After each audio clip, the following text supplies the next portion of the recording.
நண்பர்களுக்கு வணக்கம்.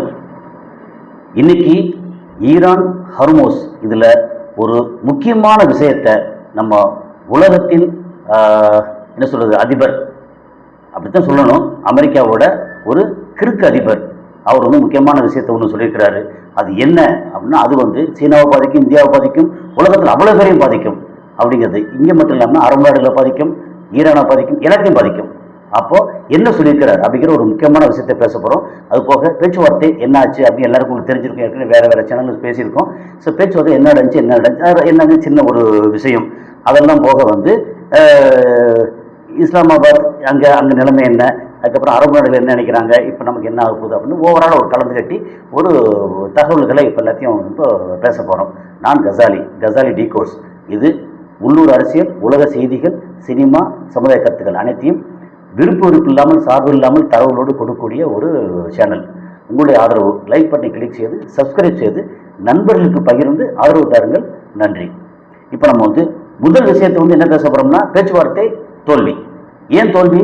கண்டிப்பாக இதுக்கு முன்னாடி பேசியிருக்கோம். பேச்சுவார்த்தை சக்ஸஸ்ஃபுல்லாக வரவே வராது, தோல்வி தான் அடையும் அப்படின்னு. காரணம், இவங்க அமெரிக்கா கேட்குறது, நீங்கள் இதெல்லாம் பண்ணவே கூடாது, நீ கையை கட்டி காலை கட்டி அடிமையாக மண்டிட்டு என்கிட்ட ஐயா சாமின்னு கெஞ்சு, நான் சூப்பர், அமெரிக்கா ஈரான் சூப்பர் அப்படின்னு அமெரிக்கா உனக்கு சர்டிஃபிகேட் கொடுக்கும் அப்படின்றாங்க. ஈரான் அப்படி இல்லை, ஏற்கனவே ஒன்று அடிச்சிருக்கேன், அடின்னு ஒன்றையே அடிச்சிருக்கேன், நீ திணறி போய் கிடக்க, அப்போது ஓட்டு நான் ஏன் மண்டியிடணும்? அப்போது நான் பேச்சுவார்த்தைக்கு வர தயார் அப்படின்னா ஒரே லெவலில் பேசுவோம் அப்படின்னு. அதே மாதிரி ஹர்மோஸ் ஒரு இன்டர்நேஷனல் இது அப்படின்னு சொல்லியிருந்தாங்க.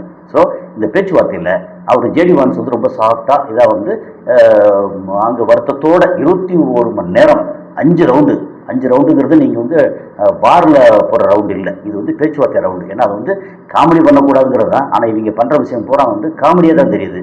என்னென்னா, ஈரான் அவனுடைய ஒரு சாவரனிட்டி, ஒரு இரான் என்ன, அந்த நாட்டுக்கு ஒரு மான மரியாதை இருக்குது. அந்த நாட்டில் பவர் என்ன, அவங்க இப்போ என்ன பொசிஷன் இருக்காங்க, எதை பற்றியும் கவலைப்படுறதில்லை. ஆனால் இஷ்டத்துக்கு எல்லாம் பேசுறது. அப்போ என்ன சொல்கிறாங்க, நாங்கள் எவ்வளவோ இறங்கி வந்தோம். என்னக்கா இறங்கி வந்தீங்க? 28ஆம் தேதி என்னத்துக்கடா நீங்கள் தலைவர்கள்லாம் போட்டு கொண்டீங்க, பெரிய 900 பாம்ஸ் எல்லாத்தையும் போட்டீங்கல்ல, அப்புறம் குழந்தைகள்லாம் என்னடா பாவம் பண்ணிச்சு, 168 குழந்தைகளை ஏன்டா கொண்டீங்க, 12 டீச்சர்ஸ் ஏன்டா சேர்த்து எல்லாம் கொண்டீங்க, அது டொமோஹாக் ஏவுகணை தான் அடிச்சுன்னு சொல்கிறது, அதெல்லாம் பண்ணிவிட்டு கடைசியில் பேச்சுவார்த்தைக்கு வான்னு என்னடா நீங்கள் நினச்சிட்டு இருக்கீங்க? ஸோ இது கேட்குறக்கு ஆள் இல்லையா, கேட்குறக்கு ஆள் வரும் அப்படிங்கிறது தான். இப்போ என்ன நடந்துச்சு, நீங்கள் என்ரிச்மெண்ட்டை பற்றி பேச முடியாது. அது எங்களுக்கு ஒரு பாசிட்டிவான விஷயத்துக்கு, எங்களுக்கு தேவையான மக்களுக்கு ஒரு நன்மை பயக்கூடிய விஷயத்துக்கு நாங்கள் பயன்படுத்தணும் ஒழிய, அது அணுகுண்டு தயாரிக்கிறதெல்லாம் உங்கள் வேலை, நாங்கள் அதெல்லாம் பண்ணலை. ஆனால் அதுக்காக உங்கள் கையில் தூக்கி கொடுத்துட்டு நாங்கள் இருக்க முடியாது, அதை பற்றி பேசாதீங்க. ஹர்மோஸ் எங்களுக்கு சொந்தம், நாங்கள் டோல் வசூல் பண்ணுவோம் அப்படின்னு சொன்ன உடனே அங்கே ஜேடி வான்ஸ் நாங்கள் எவ்வளவோ இறங்கி வந்தோங்க. என்ன இறங்கி வந்தீங்க? நீங்கள் ஏற்கனவே வேற ஒரு இதில் சொன்னதான், அதை இங்கே பாருங்கள், நீங்கள் உங்கள் கழுத்தை காமிங்க, நாங்கள் கத்தி வச்சு உங்கள் கழுத்தை பூரா அறுத்துக்கிறோம் அப்படின்னாங்க. அது கழுத்தை காமிக்க மாட்டாங்க, ரொம்ப பிடிவாதமாக இருக்காங்க அப்படின்னு சொன்ன மாதிரி. இது ரொம்ப ஒரு என்ன சொல்கிறது, ரொம்ப ஒரு பயங்கர ஒரு மோசமான ஒரு கேவலமான ஒரு நடைமுறையா இவங்க என்ன நினைச்சிட்டு இருக்காங்க? உலகத்தில் இவங்க தான் பெரிய ஆட்கள், மற்றவங்க எல்லாம் இவனுக்கு பின்னாடி கையை கட்டிட்டு ஐயா சாமின்னு போயிட்டே இருப்பான் நினைச்சிட்டு இருக்காங்க. இப்போ அப்படி இல்லை, இது ஈரான்டா அப்படின்னு பண்ணியிருக்காங்க. ஆனாலும் ஏன் இறங்கி போனாங்க? அந்த கிறுக்கு அதிபர் என்னையாவது கொண்டு போட்டு தள்ளிடக்கூடாது, கொஞ்சம் டைம் கொடுப்போம், இல்லை நம்மளும் நிறைய அடி வாங்கியிருக்கோம், நம்மளும் சரி பண்ணுறதுக்கு டைம் வேணும் அப்படின்னு எல்லாத்தையும் கணக்கு போட்டு ஓகேன்னு சொல்லி இஸ்லாமாபாத்துக்கு போகிறாங்க. ஆனால் போனதுக்கப்புறம் வந்துட்டவங்களுக்காக நாங்கள் உடனே எல்லாத்தையும் பேச்சுவார்த்தை கிடையாது, முதல்ல லெபனானில் நிறுத்து, அப்புறம் உன்னோட கப்பல் இதிலேருந்து பஹ்ரைன்லேருந்து போய்கிட்டு இருக்கு, ஓகே, அந்த கப்பலை ஹர்மோஸ் நோக்கி போய்கிட்டு இருக்கு, அது ஆயுதங்கள் நிறையா இருக்குது, அந்த கப்பலை நீ நிறுத்து, இன்னும் ஒரு அடி நடந்துச்சு அப்படின்னா நாங்கள் போட்டு தள்ளிடுவோம், அப்புறம் இந்த பேச்சுவார்த்தைக்கு வரமாட்டோம் அப்படின்னு ஒன்று. சரிப்பா கப்பல் நிறுத்தி சொல்லிட்டு அந்த கப்பல் திருப்பி போயிடுச்சு எங்கள் பஹ்ரைனுக்கே. அப்புறம் இங்கே லெபனான் நிறுத்திட்டாங்க. நிறுத்தினதுக்கப்புறம் பேச்சுவார்த்தை தோல்வி. 21 மணி நேரம் கழிச்சு இன்னைக்கு சண்டே பேச்சுவார்த்தை தோல்வி அப்படின்னு சொன்ன உடனே லெபனானில் திருப்பி அடிக்க ஆரம்பிச்சிட்டாங்க. அப்புறம் லெபனானுக்கு ஹிஸ்புல்லா என்ன செய்வாங்க, அவங்களும் மறுபடியும் போட்டு பயங்கரமான மிசைல்லாம் வச்சு, எங்கேங்கிற மிசைல்லாம் வச்சு அப்படின்னு எல்லாருமே ஆச்சரியப்படுற அளவுக்கு லெபனான் திருப்பி அடிக்கிறாங்க. இப்போ லெபனான் திருப்பி அடிக்கிறத நம்ம ஆதரிக்கிறோமா? ஆதரிக்கலை. இஸ்ரேல் அங்கே லெபனான் அடிக்கிறாங்களா, அதை ஆதரிக்கமா? அதையும் ஆதரிக்கலை. யார் ஆயுதங்களை பிரயோகப்படுத்தினாலும் அது தவறு.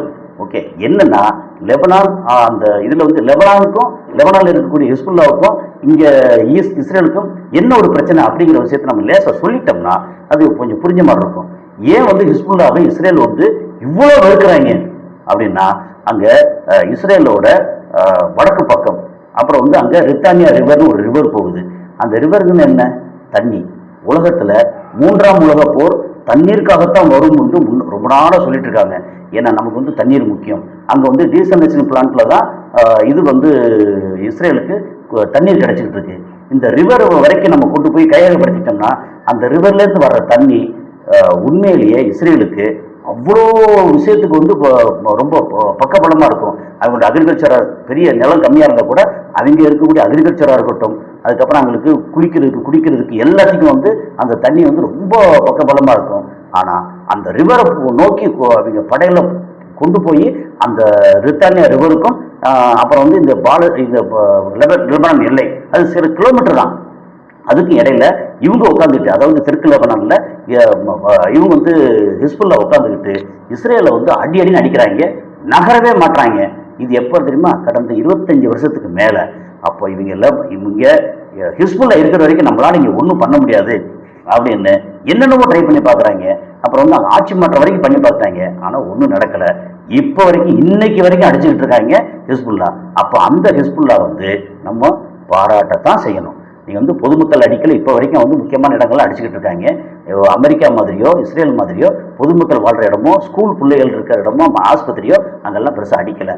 ஆனால் நான் என்ன சொல்லுவேன், இவங்க இப்படி அடிக்கிறாங்கன்னா ஈரானோ ஹிஸ்புல்லாவோ இந்த மாதிரி பொதுமக்கள், அதாவது இஸ்ரேல்காரங்க யூதர்கள் இருக்கக்கூடிய பொதுமக்கள் இருக்கக்கூடிய இடத்துல அடிச்சா கூட தவறு இல்லை அப்படின்னு சொல்லுவேன். என்ன காரணம்னா, அவனுக்கு அப்படி அடிச்சா தான் வலிக்கும்னா அங்கே அடிக்கணும் அப்படின்னு சொல்லுவேன். ஆனால் இவங்க இது வரைக்கும் அடிக்கலை. ஸோ ரித்தானியா ரிவர் வரைக்கும் அங்கே போகிறத, அதாவது கிரேட்டர் இஸ்ரேல் அப்படின்னு சொல்லப்படுது, இவங்க மொத்தத்துக்கு வந்து தடுத்துக்கிட்டு இருக்காங்க. இவங்களை போட்டு தள்ளியாச்சுன்னா அடுத்து வந்து சிரியா, அப்புறம் இந்த பக்கம் ஜோர்டான் வந்து என்னதான் வந்து இணக்கம் மறந்த கூட அன்றைக்கி மன்னர் வந்து தூக்கி போட்டு ஜோர்டானை வந்து கையகப்படுத்தலாம் அப்படின்னு கிரேட்டர் இஸ்ரேல் நோக்கி அவங்க நகர்றதுக்கு ஆரம்பத்திலேருந்து முட்டுக்கட்டையாக இருக்கிறது வந்து இந்த ஹிஸ்புல்லா. ஸோ ஹிஸ்புல்லா வந்து அடிக்க ஆரம்பிச்சிட்டாங்க. ஹிஸ்புல்லா திருப்பி பதிலுக்கு அடிக்க ஆரம்பிச்சிட்டாங்க. அப்புறம் இந்த மாதிரி வந்தோடனே ஈரான் என்ன சொல்லியிருக்காங்க, நாங்கள் வந்து அதுக்கு பதிலடி கொடுப்போம் அப்படின்னு சொல்லியிருக்காங்க. ஸோ ஒரு பக்கம். அப்புறம் வந்து அமெரிக்கா வந்து அங்கே திரும்பி போயிட்டாங்களா, போனதுக்கப்புறம் அங்கே வந்து உள்ளுக்குள்ள வந்து பயங்கரமான பிரச்சனை, திணறல். இது வந்து இம்பீச் பண்ணி ஆகணும், இவரை வந்து ஒரு கிறுக்கு அதிபரை நம்ம பதவி நீக்க செஞ்சே ஆகணும்னு எல்லாரும் சேர்ந்து இப்போ பயங்கர பிரச்சனை ஓடிட்டு இருக்கு. அந்த டீட்டெயில் சொன்னோம்னா அதுவே வந்து ஒரு 20 நிமிஷம் சொல்லலாம். அங்கே யார் யார் என்னென்ன வகையில் பிரச்சனை பண்ணுறாங்கன்னு, பொதுமக்களாக இருக்கட்டும், இது முன்னாடி நிறைய சொல்லிட்டே வர்றோம். அங்கே காங்கிரஸாக இருக்கட்டும், செனட் சபையாக இருக்கட்டும், அவனோட ரிப்பப்ளிகன் கட்சியாக இருக்கட்டும் அல்லது டெமோக்ராட்டிக் கட்சியாக இருக்கட்டும், அத்தனை பேர் இவங்க எதிராக இருக்காங்க. ஸோ இது வந்து ரொம்ப பெரிய அளவுக்கு வந்து பயங்கர மோசமாக போய்கிட்டு இருக்கு. இதை வந்து எப்படி அப்படின்னா, அமெரிக்கா உள்ளுக்குள்ள பயங்கர குழப்பத்தில் போய்கிட்டு இருக்கு. அவனுக்கு வந்து இப்போ வந்து வருமானம் வந்து பயங்கர குறைய ஆரம்பிச்சிருச்சு. இது வந்து என்ன, டீடாலரைசேஷன் வந்து அஃபீஷியலாகவே நிறைய இடங்கள்ல வந்துருச்சு. அப்போ யாரையும் மிரட்ட முடியல. ஈரான்ல வந்து மூக்கோட பட்டு அடுத்து என்ன பண்ணுறது தெரியாமல் முழிச்சுட்டு இருக்காங்க அப்படிங்கிறதான். இப்போ இதுக்கு இடையில வந்து சைனா என்ன பண்ணியிருக்காங்க, ஜப்பானை எச்சரிக்கை பண்ணியிருக்காங்க. ஜப்பான் வந்து அவங்க ஆக்டிவிட்டிஸ் வந்து சைனாவுக்கு இந்த இதுக்கு எதிராக பயங்கரமாக வந்துட்டு இருக்கா. அப்போ சைனா வந்து ஒரு வார்த்தை சொல்லியிருக்கான், அது ஜப்பான் வந்து cannot be Asian Israel, Israel of Asia அப்படின்னு ஜப்பான் வந்து தன்னை நினைக்கூடாது, அது வந்து கருவறுத்துருவோம் அப்படின்னு சொல்லி இவங்க வந்து பயங்கரமாக பேசியிருக்காங்க. என்னென்னா, ஒரு காலத்தில் 2ஆம் உலக போருக்கு முன்னாடி வந்து ஜப்பான் சைனாவை கண்காணாமல் அடின்னு அடித்தாங்க, அந்த அளவுக்கு பண்ணிட்டு இருந்தாங்க. ஓகே, இப்போ ரொம்ப ஒரு முக்கியமான கட்டத்துக்கு வந்திருக்கோம். அது என்ன கட்டம்னா, ஹர்மோஸில்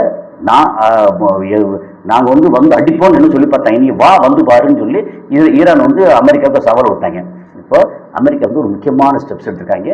அந்த ஸ்டெப்ஸ் வந்து கடைசியாக சொல்லுவோம். அதுக்கு முன்னாடி வந்து சைனா அமெரிக்கா பயங்கரமான பிரச்சனை வந்து முட்டிக்கிட்டு நிற்குது. இப்போ என்னன்னா, சைனா ஈரானுக்கு ஏர் டிஃபென்ஸ் சிஸ்டம் இப்போ நிறைய சப்ளை பண்ணியிருக்காங்க. அப்புறம் நிறைய கெமிக்கல் ஆயுதங்கள்லாம் சப்ளை பண்ணியிருக்காங்க. அப்போ சப்ளை பண்ணக்கூடாதுன்னு சொல்லி எச்சரிக்கை பண்ணியிருக்காங்க. சைனா வந்து காது கொடுத்து கேட்கவே இல்லை. ஓகே, அது போக வந்து இஸ்லாமாபாத்லேருந்து மொத்தத்துக்கு எல்லாம் வெளியே போயிட்டாங்க. பட் இங்கே ஈரான்லேருந்து இன்னும் முழுசாக வந்து சேர்ந்த கூட இருக்கு. சோகத்தோடு வெளியே போயிட்டாங்க. அது வந்து ஒரு சும்மா கூடுதல் தகவல் தான்.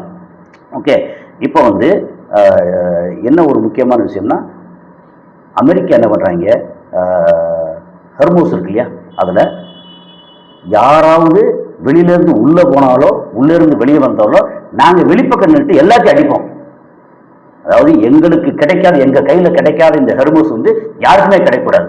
அப்போ இது என்ன, யாரை வந்து ஃபஸ்ட்டு அஃபெக்ட் பண்ணோம் அப்படின்னா, இப்போ வரைக்கும் அப்படியே வெண்ணெய் மாதிரி வலிக்கிட்டு போய் வெண்ணெய் மாதிரி வலிக்கிட்டு வரக்கூடிய சைனாவோட கப்பல்கள் ஆயில் வந்து ஏற்றிட்டு வர்றாங்க ஈரான்லேருந்து.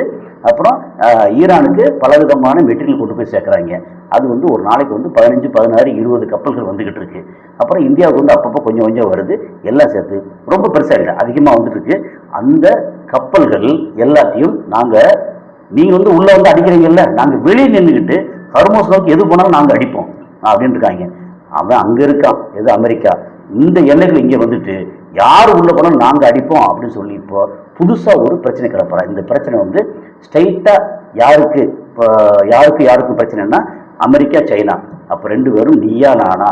இப்போ தான் வந்து மூன்றாம் உலக போருக்கு அடித்தளம் அப்படிங்கிறது. இப்போ வந்து என்னென்னா இஸ்ரேல் அந்த பக்கம் தனியாக நிற்குது. அவங்க மாற்றி மாற்றி ஹெஸ்புல்லாவும் இஸ்ரேல் அடிச்சுக்கிட்டு இருக்காங்க. அதுக்கப்புறம் பச்சை புல்ல பக்கத்தில் இருக்கக்கூடிய காசா அங்கேயும் அப்பப்போ அடிக்கிறாங்க. அதுக்கப்புறம் வெஸ்ட் பெங்கால் அடிக்கிறாங்க. அது ஒரு பக்கம் நடந்துக்கிட்டு இருக்கு. அது வந்து நம்ம பார்வைக்கு இப்போ வரலை. உள்ளே தேடி பார்த்தா அவ்வளோ பிரச்சனை ஓடிக்கிட்டு இருக்கு. அதெல்லாம் தாண்டி அமெரிக்கா இந்த ஸ்டெப்ஸ் எடுத்துருக்காங்க. என்னென்னா, இந்த சின்ன பிள்ளை விளையாட்டில் என்ன ஒரு சில வீடியோக்கெல்லாம் பார்த்துருப்போம். என்ன அப்படின்னா, ஏதாவது ஒரு ஐஸ்கிரீமோ ஏதோ ஒன்று கேட்பாங்க. கேட்ட உடனே ஐஸ்கிரீம்னா இவங்க வந்து சாப்பிட்றவங்களுக்கா என்ன செய்வான், இவன் நாக்கில் ஃபுல்லாக நக்கிட்டு வச்சுருப்பான். நக்கிட்டு வச்ச உடனே அவன் என்ன செய்வான், அவனை நாக்கை பூரா நக்கி வச்சுருப்பான். அப்போது ஒன்று நான் சாப்பிட முடியாது, ஏன்னா நீயும் சாப்பிடக்கூடாது அப்படின்ற மாதிரி. இப்போ ஹர்மஸ்லேருந்து நீ வந்து நீ தோல் போடுவேன், நீ வந்து மற்ற யாராவது வந்து அடிப்பேன்னு சொன்னேன்ல, இப்போ அங்கே வேறு யாரும் போக முடியாமல் நானும் வந்து வெளியே நிற்கிறேன். அப்போது அது வந்து யாரோட இடம், இன்டர்நேஷ்னல் இடமா இருக்கட்டும். இன்டர்நேஷ்னல் இடம்னா அமெரிக்காவுக்கு மட்டுமே சொந்தம். அங்கே வந்து இப்போ யாருக்கு முடங்கக்கூடிய அபாயம் வருதுன்னா, முதல்ல சைனா, அப்புறம் இந்தியா, அப்புறம் ஜப்பான், அப்புறம் சவுத் கொரியா, அதுக்கப்புறம் இங்கேருந்து வெளியில் வந்து, அதாவது ஹர்மோஸ் வழியை வெளியில் வந்து இந்த வழியை நம்ம ஓமான், கல்ஃப் ஆஃப் ஓமான் அந்த வழியே வந்து செங்கடல் வழியே போய் சூயஸ் கால்வே வழியே போய் நிறையா இங்கே யூரோப்பியன் கண்ட்ரிக்கு அதுக்கு போகிறதுக்கு அத்தனையும் முடங்கும் அபாயம். அப்புறம் அது போக இங்கே அரபு நாடுகளுக்கு உணவுப் பொருள், மருந்து பொருள், எலக்ட்ரானிக் ஐட்டம் எல்லாம் வந்து சேரணும், வெளியிலேருந்து வந்து சேரணும். இதிலேருந்து சைனாலேருந்து, ஜப்பான்லேருந்து எல்லாம் வந்து சேரணும். அது எல்லாம் முடங்கும். அப்போது உணவு இல்லாமல் பிரச்சனையாகி அரபு நாடுகள் வந்து தத்தளிக்க போகுது. அப்புறம் சைனா வந்து இது இல்லாமல் தத்தளிக்க போகுது.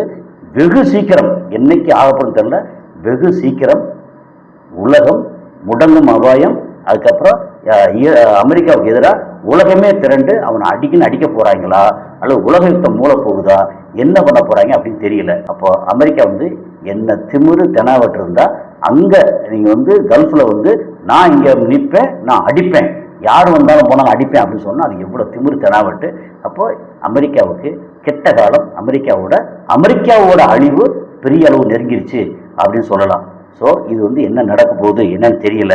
இப்போ டோட்டலாகவே இங்கே யூரோப்பியன் யூனியன் எடுத்துக்கிறோம், நேட்டோ இருக்கட்டும், உள்ளுக்குள்ளே பயங்கர குழப்பம். அமெரிக்காவுக்கு வந்து ஆதரவாக இருக்கிறதா எதிர்க்கிறதா என்ன பண்ணுறது தெரியாமல் ஏற்கனவே எதிர்ப்பு நிறையா வந்துக்கிட்டு இருக்கு.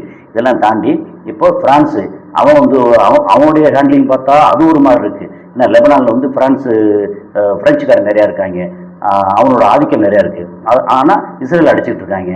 ஸோ மாறி மாறி உலகத்தில் வந்து ஏதாவது பிரச்சனை வந்துக்கிட்டே இருக்கணும் அப்படின்ற மாதிரி பயங்கர மோசமாக கேவலமாக நடந்துக்கிட்டு இருக்குது. ஸோ என்ன நடக்க போகுது என்னங்கிறது வந்து போக போக தெரியும். அமெரிக்காவுக்கு கெட்ட காலம். சீனா அமெரிக்கா யுத்தம் ஆரம்பம் அப்படின்னா உலகப்போர், 3ஆம் உலகப்போர் ஆரம்பம். இந்த உலகப்போரில் ரஷ்யா குதிக்கும், வடகொரியா குதிக்கும், ஈரானும் இருக்கும். அப்போ இந்த இடத்துல வந்து மொத்தத்துக்கு இஸ்ரேலை வந்து அழிச்சிருவாங்க. அதுக்கப்புறம் அமெரிக்காவுக்கு ஆதரவாக யார் வந்தாலும் அழிப்பாங்க. அமெரிக்கா அடி வாங்கி அழிய போகுது. முழுசா அழியதோ பாதி அழியது தெரியாது. இந்த நேரத்தில் இதுக்கு வந்து பாதுகாப்புக்காக கனடா அமெரிக்காவுக்கு வருஷம் பெரிய தொகை கொடுக்குறாங்க. இப்போ கனடா என்ன பண்ணிட்டாங்க, நான் வந்து இனிமேல் அமெரிக்காவுக்கு கொடுக்கல, நான் எங்கள் பாதுகாப்பை நாங்களே பார்த்துக்கிறோம் அப்படின்னு அதை ஸ்டாப் பண்ணிட்டாங்க. சுற்றியே அமெரிக்காவுக்கு வந்து ஆப்பு வைக்கிறாங்க. அமெரிக்காவோட நிலைமை எதிர்காலத்தில் பயங்கர மோசமாக ஆகுது அப்படிங்கிறதான் இன்னைக்கு உள்ள முக்கியமான ஒரு பேசுபொருள். ஸோ அடுத்து என்ன நடக்குதுன்னு பார்ப்போம். அடுத்தது காலம் சந்திப்போம். நன்றி.